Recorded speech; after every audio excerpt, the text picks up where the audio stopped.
चलिए खबरों में आगे बढ़ेंगे। ईरान को लेकर ट्रंप के फैसले का एक बहुत ही घातक अंजाम हो सकता है। ये बात ईरान ने अमेरिका और इजराइल दोनों को अच्छे से समझा दी है। अगर युद्ध हुआ तो समझ लीजिए इजराइल का हर मिलिट्री बेस ईरान के टारगेट पर होगा। नेतन्याहू को भी पता चल गया है कि इजराइल में कौन कौन सी मिलिट्री अड्डों पर ईरान की पैनी नजर है।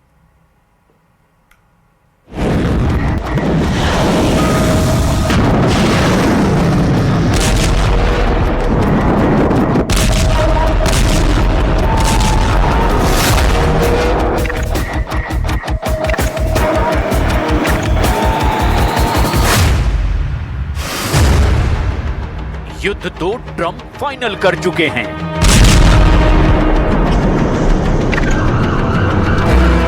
लेकिन ईरान से जंग एक तरफा नहीं होने वाली।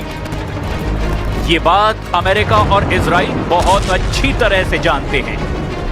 ईरान के टारगेट पर नेतन्याहू के कौन कौन से मिलिट्री अड्डे हैं, ये रिपोर्ट नेतन्याहू और उनकी टॉप मिलिट्री लीडरशिप के होश उड़ा सकती है।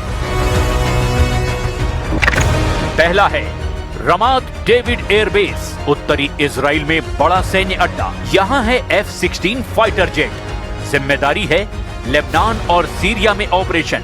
रमात बेस पर इजराइल के 40 से 50 F-16 तैनात हैं। दूसरा है तेल नौफ एयरबेस, मध्य इजराइल में रेहोवोत के पास में एक बहुत अहम अड्डा, जहां फाइटर जेट भी हैं, ट्रांसपोर्ट विमान, हेलीकॉप्टर और ये ड्रोन बेस भी है। यहां इजराइल ने 40 F-15 रखे हैं और अमेरिका से मिले 20 CH-53 हेलीकॉप्टर भी हैं। इजराइल की वायुसेना में एक स्क्वाड्रन में आमतौर पर 16 से 10 जेट होते हैं, लेकिन ऑपरेशन के लिहाज से इसकी तादाद कम ज्यादा होती रहती है। वहीं मिशन के हिसाब से UAV को अलग अलग अड्डों पर तैनात किया जाता रहा है।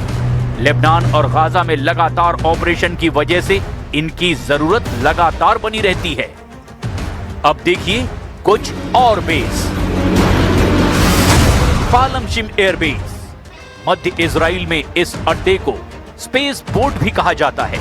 यहां इजराइल की मिसाइल टेस्टिंग साइट भी है। यहां पर इजराइल का एरो मिसाइल डिफेंस सिस्टम भी तैनात है। यहां इजराइल ने सपोर्ट और अटैक रोल के 50 हेलीकॉप्टर तैनात किए हुए हैं।